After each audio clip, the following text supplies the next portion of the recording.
നമസ്കാരം. നമ്മളിപ്പോൾ മലപ്പുറം ജില്ലയിലെ തിരുനാവായ എന്ന സ്ഥലത്താണ് എത്തിച്ചേർന്നിരിക്കുന്നത്. നമുക്കറിയാം, ഈ വർഷം നീറ്റ് 2024 മിന്നും വിജയമാണ് നമ്മുടെ ടീം ബ്രില്യന്റിൽ ഉണ്ടായിരിക്കുന്നത്. അതിൽ ഒരു താരമാണ് നമ്മുടെ ഷഹൽ. നമുക്കറിയാം 720-ൽ 705 സ്കോർ അല്ലെ, 720-ൽ 705 സ്കോറോടെ തന്നെ ഒരു നല്ല വിജയം തന്നെ നേടിയ ഒരു മിടുമിടുക്കനാണ് നമ്മുടെ ഷഹൽ. നമുക്ക് ഷഹലിന്റെ വിശേഷങ്ങൾ ചോദിച്ചറിയാം. ഷഹൽ പ്രതീക്ഷിച്ചിരുന്നോ ഈ ഒരു 705 സ്കോറൊക്കെ കിട്ടുമെന്ന്?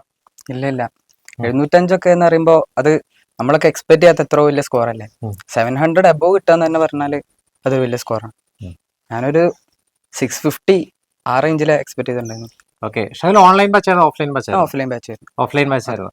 നമുക്കറിയാം, ഇപ്പൊ ഇവിടുത്തെ ഈ മോഡൽ എക്സാംസ് ഒക്കെ ഉണ്ടായിരുന്നു അല്ലെ, അതൊക്കെ ഈ ഒരു സ്കോറിനോട് അടുത്ത് വന്നിരുന്നോ? മോഡൽ എക്സാമിന്റെ സ്റ്റാർട്ടിങ്ങിലൊക്കെ എനിക്കൊരു 600 അബോവ് ആ റേഞ്ച് ഉണ്ടായിരുന്നുള്ളൂ. പിന്നെ ലാസ്റ്റിക്ക് നീറ്റ് എക്സാമിന്റെ തൊട്ട് മുന്നുള്ള എക്സാമിലൊക്കെ ഒരു 700 ആ റേഞ്ചിലൊക്കെ കയറി.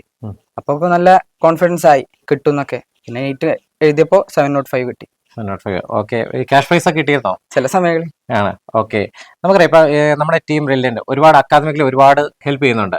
അതായത് നമുക്കിപ്പം ഇ ലേണിംഗ് ആപ്പ്, അതുപോലെ തന്നെ എക്സാംസുകൾ, ഇതൊക്കെ എത്രമാത്രം സഹായിച്ചിട്ടുണ്ട്? ഇ ലേണിംഗ് ആപ്പ് ഒക്കെ നല്ല ബെനിഫിറ്റ് ഉള്ളതാണ്. ലൈവ് ക്ലാസ്സിൽ കണ്ടിട്ട് ഡൗട്ടുള്ള സാധനം ഒന്നുകൂടി വന്നിട്ട് നമുക്ക് റെക്കോർഡഡ് വീഡിയോസ് കാണാം. അതിൽ തന്നെ ഡൗട്ട് ക്ലിയറൻസ് വേറെ ഉണ്ട്.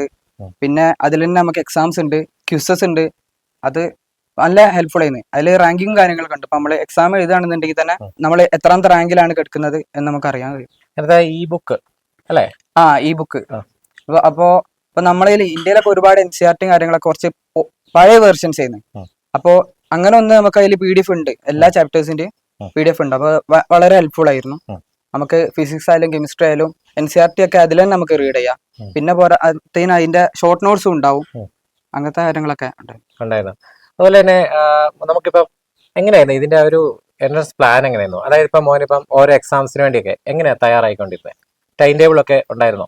അവിടെ വീക്കിലി എക്സാംസ് ആയിരുന്നു. അപ്പൊ ഒരു വീക്കിലെടുത്ത ചാപ്റ്റേഴ്സിന്റെ എക്സാം ആ വീക്കെൻഡിലാണ് നടത്തിയിരുന്നത്. അപ്പൊ അത്രയും നമുക്ക് ആ ചാപ്റ്റേഴ്സ് പ്രിപ്പയർ ചെയ്യാനുള്ള ടൈം കിട്ടും എക്സാമിനുള്ള. അപ്പൊ അങ്ങനെ അത് യൂട്ടിലൈസ് ചെയ്തു. ഈ ഷോർട്ട് നോട്ട്സ് ഒക്കെ ചെയ്യാറുണ്ട്? ഷോർട്ട് നോട്ട്സ് ഞാൻ ചാപ്റ്റേഴ്സ് എടുക്കുമ്പോൾ തന്നെ ഉണ്ടാക്കിയിരുന്നു. അതാകുമ്പോ നമുക്ക് ലാസ്റ്റിക്ക് നല്ല ബെനിഫിറ്റ് ആണ് അത്.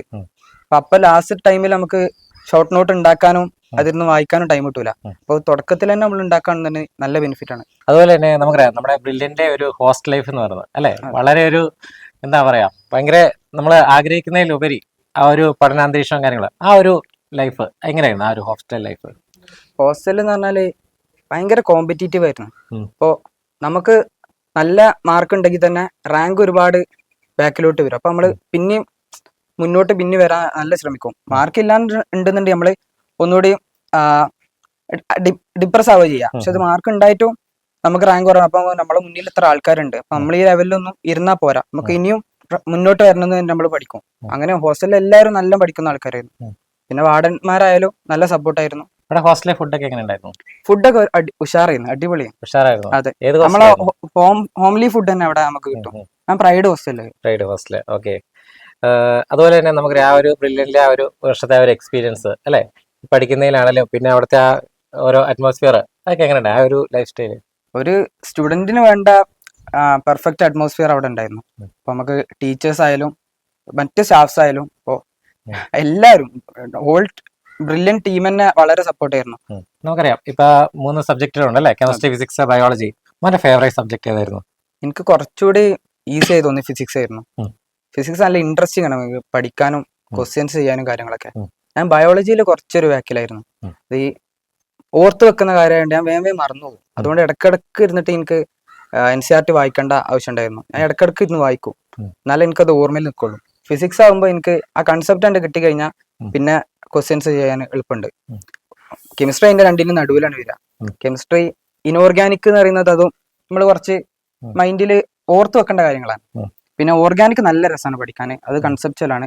ഫിസിക്കൽ അങ്ങനെ തന്നെ, അതിനൊക്കെ ഫിസിക്കലിന് നമ്മള് കാൽക്കുലേഷൻ ആണ് നമ്മളെ ഹെൽപ്പ് ചെയ്യുക. ലൈബ്രറി യൂസ് ചെയ്യാറുണ്ടായിരുന്നു?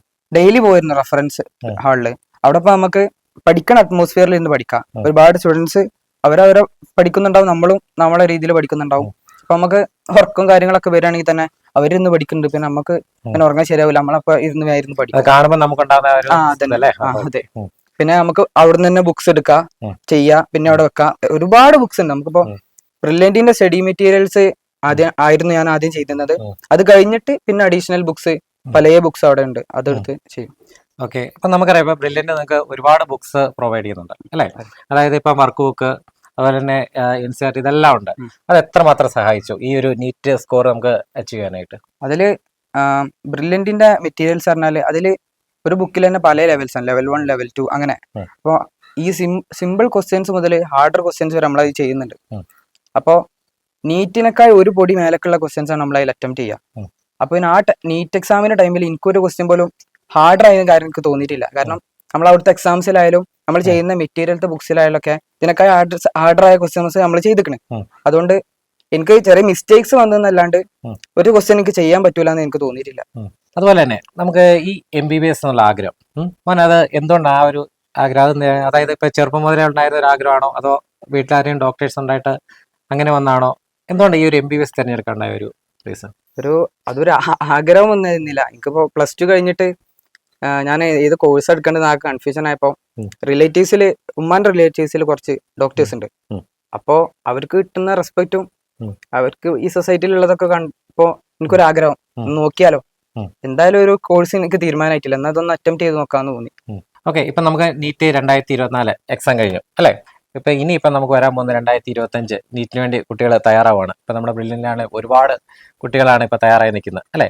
അപ്പൊ അവർക്ക് വേണ്ടി തരാൻ പറ്റുന്ന ഒരു നല്ലൊരു മോട്ടിവേഷൻ? സ്വയം വിശ്വസിക്കുക, പിന്നെ നല്ല പ്രാർത്ഥിക്കുക.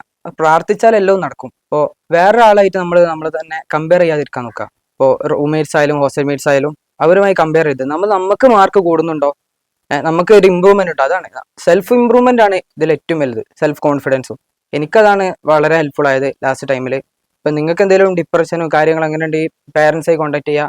പേരൻസിന് നിങ്ങൾക്ക് ഉണ്ടാവുള്ളൂ ആ ടൈമിലൊക്കെ. പേരൻസും ഫ്രണ്ട്സും ടീച്ചേഴ്സും ക്ലാസ് ടീച്ചേഴ്സും അവരൊക്കെ നല്ല സപ്പോർട്ടാണ്. വീക്കിലി എക്സാമിനൊക്കെ പ്രിപ്പയർ ചെയ്യുകയാണെന്നുണ്ടെങ്കിൽ പറഞ്ഞ പോലെ തന്നെ ലെക്ചേഴ്സ് നല്ലോണം ഇരുന്ന് ശ്രദ്ധിക്കുക, ക്ലാസ് ഒന്നും മിസ് ചെയ്യാതിരിക്കുക. ആ ടൈമിൽ തന്നെ ഷോർട്ട് നോട്ട്സ് ഉണ്ടാക്കി പോരുക. അപ്പൊ എന്നാൽ വീക്കിലി എക്സാമിന്റെ ടൈം ആകുമ്പോൾ നമുക്ക് ഒന്ന് റിവൈസ് ചെയ്യാനുണ്ടാവുള്ളൂ. ഒരു 2 മിനിറ്റോ 3 മിനിറ്റോ ഒക്കെ ഒരു ചാപ്റ്റർ നമുക്ക് റിവൈസ് ചെയ്യാൻ പറ്റും. അത് നല്ല ഹെൽപ്ഫുൾ ആവും. പിന്നെ ബയോളജി NCERT നല്ല ഇരുന്ന് വായിക്കുക. അത് ഓർമ്മയിൽ ഇരിക്കണമെങ്കിൽ നമ്മൾ വിചാരിക്കും ഒരു വട്ടം വായിച്ചൊക്കെ ഓർമ്മ ഉണ്ടാവും, പക്ഷെ ആ എക്സാമിന്റെ ടൈമിൽ നമുക്ക് ഓർമ്മ വരണമെന്നുണ്ടെങ്കിൽ നമ്മളൊരു നല്ല റിപ്പീറ്റ് ചെയ്ത് വായിക്കാൻ വേണം. ഫിസിക്സ് ഒക്കെ നല്ല ക്വസ്റ്റ്യൻ ചെയ്യുക. ബ്രില്യന്റിന്റെ മെറ്റീരിയൽസ് കൂടാതെ അഡീഷണൽ മെറ്റീരിയൽസ് കഴിയുന്നുണ്ടെങ്കിൽ അത് ചെയ്യുക. ബയോളജി ഒക്കെ ക്വസ്റ്റ്യൻ ചെയ്യണം. അപ്പോൾ ഞാനൊന്നും ഫസ്റ്റ് ടൈമിൽ ബയോളജി ക്വസ്റ്റ്യൻ ചെയ്തിട്ടുണ്ടായിരുന്നില്ല. അപ്പോൾ ഇവിടുത്തെ എക്സാമിൽ നമുക്കൊക്കെ ബയോളജി ചില ക്വസ്റ്റ്യൻസ് വരുമ്പോൾ ആ കൺഫ്യൂഷൻ ആവും. ആ കൺഫ്യൂഷൻ മാറാനാണ് നമ്മൾ ക്വസ്റ്റ്യൻ ചെയ്യുക. അപ്പോൾ ഒരുപാട് ആൾക്കാരൊന്നും ബയോളജി ക്വസ്റ്റ്യൻ ചെയ്യാൻ പറയില്ല. അത് ചെയ്യുമ്പോൾ അതിന്റെ ഇമ്പ്രൂവ്മെന്റ് നമുക്ക് മനസ്സിലാവുള്ളൂ. പിന്നെ ഓർഗാനിക് ആയാലൊക്കെ എല്ലാ റിയാക്ഷൻസും നെയിമിങ് റിയാക്ഷൻസും കാര്യങ്ങളും ഒരു നോട്ടിൽ എഴുതിക്കുക. അതിനായിട്ടൊരു ബുക്ക് തയ്യാറാക്കുക. അപ്പോൾ ലാസ്റ്റ് ടൈമിൽ റിവൈസ് ചെയ്യാനൊക്കെ നല്ല ഉപകാരമാവും. ഇനോർഗാനിക് ആയാലും ഷോർട്ട് നോട്ടൊക്കെ ഉണ്ടാക്കാറുള്ളത് നല്ലൊരു കാര്യമാണ്. നമുക്ക് റിവൈസ് ചെയ്യാനൊക്കെ നല്ല എളുപ്പമാവും. പിന്നെ എക്സാം ഒന്നും ഒരിക്കലും മിസ് ചെയ്യാൻ ഇരിക്കുക. അതായത് വീക്ക്ലി എക്സാം ആയാലും മോഡൽ എക്സാം ആയാലും ക്രിസ്മസ് എക്സാം ആയാലും A+ എക്സാം ആയാലും A+ എക്സാമിൻ്റെ ഒക്കെ ബെനിഫിറ്റ് എന്താ പറഞ്ഞാൽ അത് കുറച്ചുകൂടി ഹാർഡർ ആയിട്ടുള്ള ക്വസ്റ്റ്യൻസ് ആവും. അപ്പോൾ അതൊക്കെ നമുക്ക് എക്സാം ആവുള്ളൂ നീറ്റിൻ്റെ ടൈമിൽ നമുക്ക് നല്ല ഹെൽപ്ഫുൾ ആവും. നമ്മൾ അത്രയും ആ ടൈമിനുള്ളിൽ ഇതിലും ഹാർഡർ ക്വസ്റ്റ്യൻസ് നമ്മൾ ചെയ്തിരിക്കണം എന്നുള്ള കോൺഫിഡൻസ് വരും നമുക്ക്. ഷൈലെ, ഏതാണ് ആ ഒരു ഡ്രീം ക്യാമ്പസ് കണ്ടുവച്ചിരിക്കുന്നത്? ജിപ്മർ പോണ്ടിച്ചേരി. എന്തുകൊണ്ട് ആ ഒരു ക്യാമ്പസ് തിരഞ്ഞെടുക്കാൻ കാര്യം? അത് നമ്മൾ സൗത്ത് ഇന്ത്യൻസ് അധികം ഓപ്റ്റ് ചെയ്യുന്ന ഒരു കോളേജാണ് അതെന്ന് കേട്ടിട്ടുണ്ട് ഞാൻ. പിന്നെ എൻ്റെ ഒരു ഫ്രണ്ട് ഉണ്ട് അവിടെ. അപ്പോൾ അവൻ പറഞ്ഞതാണ് നല്ല ക്യാമ്പസും കാര്യങ്ങളും നല്ല റിസർച്ചിനായാലും എല്ലാം കൊണ്ടും നല്ല കോളേജാണ്. ഒരുപാട് ഫെസിലിറ്റീസ് ഒക്കെ അതെ, ഫെസിലിറ്റീസും പേഷ്യന്റ് ഫ്ലോയും കാര്യങ്ങളെല്ലാം ഉള്ള കോളേജാണ്. അപ്പൊ നമ്മൾ പഠിക്കുമ്പോൾ കുറച്ചുകൂടി ഒരു സ്റ്റാൻഡേർഡ് ഉള്ള ഒരു ഇന്റർനാഷണൽ ലെവലിലേക്ക് നമുക്ക് ബെനിഫിറ്റ് വരുന്ന ഒരു കോളേജിൽ പഠിക്കാന്നുണ്ടെങ്കിൽ അത് നന്നാവുന്ന് പറഞ്ഞു എന്റെ റിലേറ്റീവ്സ് ആയാലും എല്ലാവരും. ഓക്കെ, തീർച്ചയായും. അപ്പം നമ്മുടെ ഷഹലിന്റെ ആഗ്രഹം പോലെ തന്നെ ആ ഒരു ഡ്രീം ക്യാമ്പസിലേക്ക് എത്തിച്ചേരട്ടെ എന്ന് ആശംസിക്കുന്നു. ഇത്രയും നേരം നമ്മോടൊപ്പം ചെലവഴിച്ച ഷഹലിന് 1000 ആശംസകൾ നേർന്നുകൊണ്ട് താങ്ക് യു. എൻട്രൻസ് സംബന്ധമായ വാർത്തകളും അപ്ഡേഷനുകളും ഏറ്റവും വേഗം ആധികാരികമായി അറിയാൻ ബ്രില്യൻറ്റ് സ്റ്റഡി സെന്റർ പാല യൂട്യൂബ് ചാനൽ സബ്സ്ക്രൈബ് ചെയ്യുക. ബെൽ ഐക്കൺ അമർത്തുക. ഈ വീഡിയോ മറ്റ് സുഹൃത്തുക്കളിലേക്കും ഷെയർ ചെയ്ത് നൽകുക.